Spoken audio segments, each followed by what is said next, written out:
మహాభారతం తెలుగులో ఎపిసోడ్ 7 పాండురాజుకి శాపం.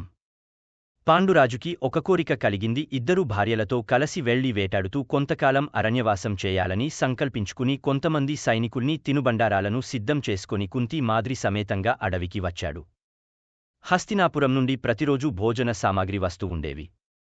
అడవినంతా తరుగుతూ రకరకాల పూలను పండ్లను సేకరిస్తూ జింక మాంసాలతో రకరకాల రుచుల భోజనాలను భుజిస్తూ ఆనందంగా కొన్ని రోజులు గడిపాడు. అడవిలోని సెలయేరులలో జలకాలాడుతూ విప్పపూల మద్యాన్ని సేవిస్తూ నవయవ్వనాన్ని 4 తెరగుల అనుభవిస్తూ శృంగార జీవితాన్ని గడుపుతున్నాడు. ఒకనాడు తానొక్కడే ఒంటరిగా వేటకు వెళ్లాడు. వనమంతా తరిగనా మృగాలేమీ కనపడలేదు.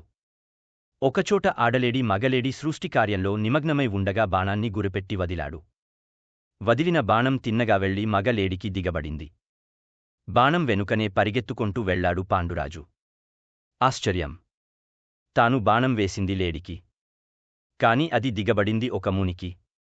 తత్తరపడిపోయాడు పాండురాజు. మూర్ఖుడా! ఎవడవు నీవు? నేను హస్తినాపుర రాజును. నా పేరు పాండురాజు. నేను బాణం వేసింది లేడికి. కాని అది మీకెలా దిగబడిందో తెలియదు మహర్షి, చేతులు జోడించాడు పాండురాజు. నేను కిందముడు అనే మునిని. నేను నా భార్య 7 రూపాలు ధరించి విహరిస్తున్నాం. బాణపు బాధను సహిస్తూనే తన వివరం చెప్పాడు ముని.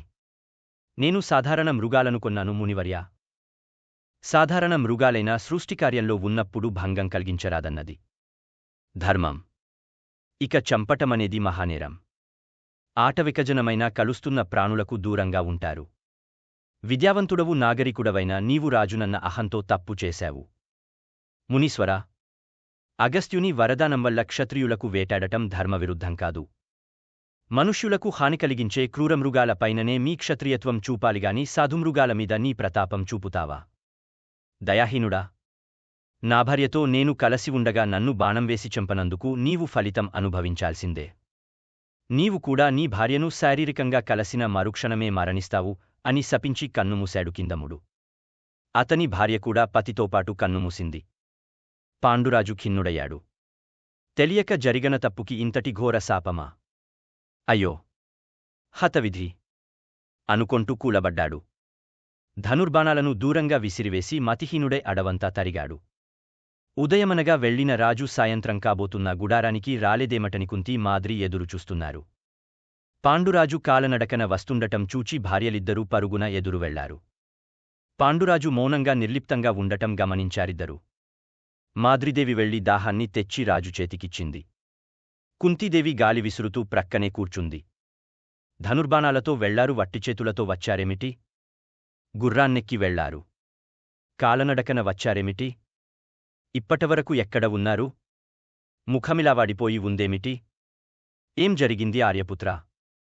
మిమ్మల్ని చూస్తూ ఉంటే మాకేదో భయంగా ఉంది. కుడికన్ను అదురుతూ ఉంది. కుంతీదేవి మాద్రిదేవి ప్రశ్నల వర్షమే కురిపించారు. పాండురాజు కళ్లనుండి 2 అశ్రు బిందువులు జారపడ్డాయి. నా జీవితం చీకటమయమైపోయింది చెప్పలేక చెప్పాడు. అసలేం జరిగింది స్వామీ? కిందముడి శాపం గురించి చెప్పాడు పాండురాజు. కుంతి మాద్రి ఒకరినొకరు కౌగలించుకొని బావురుమన్నారు. అంతలోనే శాంతించి పాండురాజు ప్రక్కనే కూర్చున్నారిద్దరు. స్వామీ, జరిగనదానికి చింతించకండి.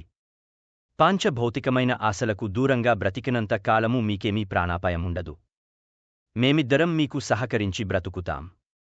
అనవసరమైన ఆలోచనలతో మనస్సుని పాడు చేసుకోకండి. ఇకనుండి అలంకారాలను, రాజాభరణాలను, రుచికర భోజనాలను మేం ముట్టుకోం అంటూ వెంటనే సౌందర్యాభరణాలను తీసివేశారు కుంతిమాద్రి.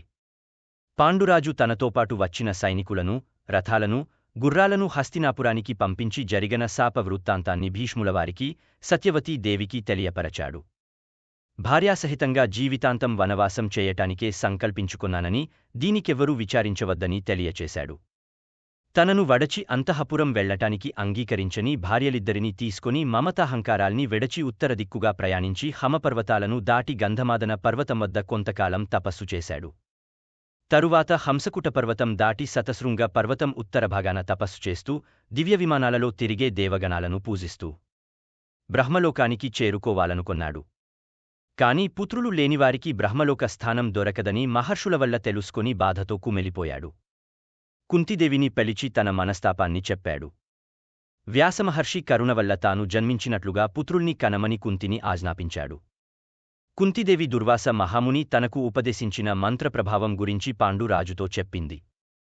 సంతోషపడ్డాడు పాండురాజు. పుత్రోదయానికి తొందర చేశాడు నియోగధర్మంతో. భర్త ఆజ్ఞానుసారంగా కుంతిదేవి మొదట ధర్మదేవుని ఆహ్వానించి ఒక కుమారుణ్ణి కన్నది. మరు సంవత్సరం వాయుదేవుని వల్ల ఒక కుమారుణ్ణి కన్నది. తరువాత సంవత్సరం దేవేంద్రుని ఆహ్వానించి ఫల్గుణ నక్షత్రంలో ఒక కుమారుణ్ణి కన్నది. పాండురాజు కోరికపై మాద్రిదేవికి దుర్వాసమంత్రాన్ని ఉపదేశించింది కుంతి. మాద్రిదేవి దేవవైద్యులైన అశ్వినిదేవతలను ఉపాసించి 2 కవల పిల్లల్ని కన్నది. ధర్మదేవునికి పుట్టినవాడు యుధిష్ఠిరుడు. వాయుదేవునికి పుట్టినవాడు భీమసేనుడు. ఇంద్రునికి పుట్టినవాడు అర్జునుడు. అశ్విని దేవతలకు పుట్టినవారు నకుల సహదేవులు. మొత్తం 5 మంది పుత్రులకు తండ్రి అయ్యాడు పాండురాజు. పాండురాజుకి కుంతిదేవి వల్ల దుర్వాసమంత్ర ప్రభావంతో యుధిష్ఠిరుడు పుట్టాడని మునిజనం వల్ల తెలిసింది భీష్మునికి. పుట్టిన నక్షత్రాన్ని జ్యోతిష్కులకు చూపించి జాతక వివరాలు తెలుసుకున్నాడు. సత్యవంతుడు, ధర్మిష్ఠుడు, శాంతికాముకుడు, శతాయుష్కుడు అని యుధిష్ఠిరుని జాతకం చెప్పారు జ్యోతిష్యవేత్తలు. హస్తినావతి అంతఃపురంలో పండుగ జరిపించాడు భీష్ముడు. గాంధారి అప్పుడు గర్భవతిగా ఉంది. నెలలు నిండినా కూడా ప్రసవం రాలేదు. కుంతిదేవి తనకన్నా ముందుగా పుత్రుడ్ని కన్నదని అసూయపడింది. నెలలు నిండినా ప్రసవం రాని ఈ గర్భాన్ని మోయటం కన్నా తీసివేసుకోవటం మంచిదని కడుపుమీద 2 చేతులతో గ్రుద్దుకొని గర్భస్రావం చేసుకొన్నది. 101 సకాలాలైపోయింది పిండం. విషయం తెలిసిన సత్యవతి వ్యాస మహర్షిని తలచుకొన్నది. వచ్చి రావటంతోనే వ్యాసమహర్షి గర్భపాతమైన సకలాలనన్నిటినీ ప్రోగుచేసి 101 నేటికుండల్ని తెప్పించి గర్భస్రావ పిండాలనన్నిటినీ 101 కుండలలో పెట్టి మంత్రజలం చల్లాడు. సమయం వచ్చేవరకు ప్రతిరోజు కుండల మీద నీరు చల్లుతూ ఉండాలని హెచ్చరించి గాంధారిని మందలించి వెళ్ళిపోయాడు వ్యాసుడు. 9 నెలలు నిండి 10వ నెల ప్రారంభంలో మొదటి కుండ పగలింది. దుర్యోధనుడు పుట్టాడు. 2వ రోజున 2వ కుండ పగలింది. దుశ్శాసనుడు పుట్టాడు. తరువాత దుస్సహుడు, దుస్సలుడు, జలసంధుడు, సమసహుడు, విందుడు, అనువిందుడు మొదలైన 9 పుత్రులు పుట్టారు. ఆఖరి కుండలో నుండి ఒక పుత్రిక పుట్టింది. దుస్సల అని పేరు పెట్టారు. దుర్యోధనుడు ధర్మరాజు కన్నా 1 సంవత్సరం చిన్నవాడు. భీముని కన్నా కొన్ని గంటల వ్యవధి పెద్దవాడు. అర్జునుడు భీముని కన్నా 7 నెలలు చిన్నవాడు. భీమ దుర్యోధనులు పుట్టింది ఒకే నక్షత్రం. అయినా తిథులు వేరు.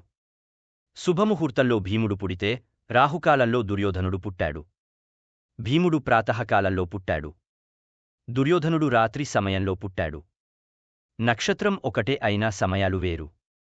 ఇదే సమయంలో ధృతరాష్ట్రుడికి ఒక వైశ్యస్త్రీ వల్ల యుయుత్సుడు అనే కొడుకు పుట్టాడు. ఈ వైశ్యస్త్రీ అంతఃపురములో ధృతరాష్ట్రుని అంతరంగక సేవకురాలు.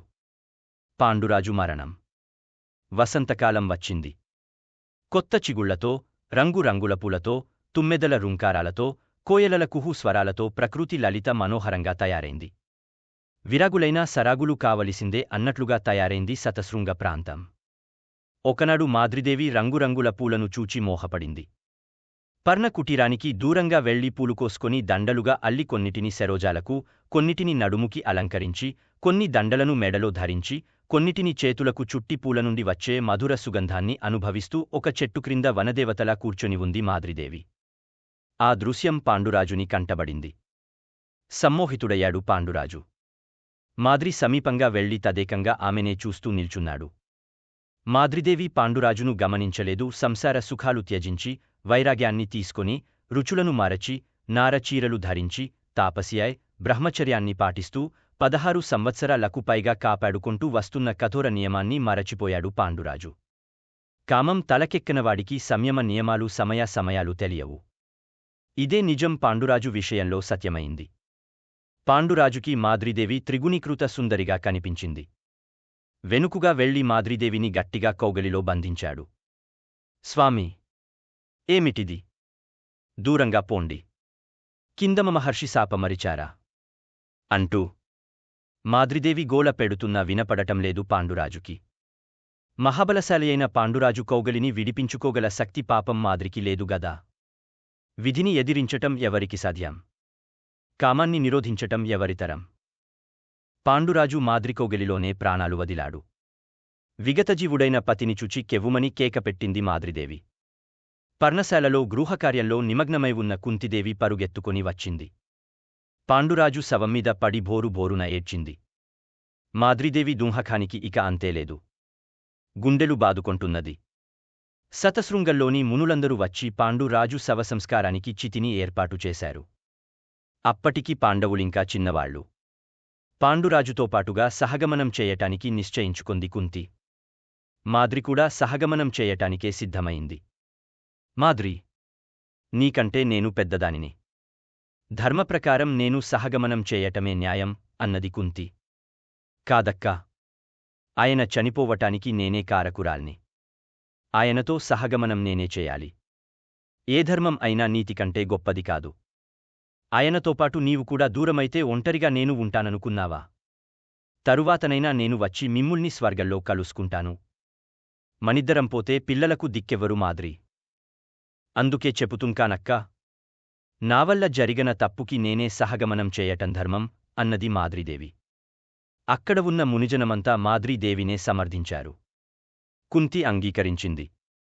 మాద్రీదేవి సహగమనానికి సిద్ధమైంది. తలస్నానం చేసింది మాద్రి. శరీరం నిండా పసుపు రాసుకొంది. నుదురు నిండుగా కుంకుమ దిద్దుకొంది. సహగమనానికి వెళ్లబోతుండగా నకుల సహదేవులు గుర్తుకు వచ్చారు. అప్పుడు వాళ్ళిద్దరికీ 12 సంవత్సరాల వయస్సు. తరువాత ఏం జరుగుతుంది అనేది నెక్స్ట్ ఎపిసోడ్లో చూద్దాం. ఇప్పటివరకు చెప్పిన కథ PDF డిస్క్రిప్షన్లో ఉంది, డౌన్లోడ్ చేసుకోండి. మా వీడియో మీకు నచ్చినట్టు అయితే లైక్ చేయండి, షేర్ చేయండి అండ్ ముఖ్యంగా సబ్స్క్రైబ్ చేయండి.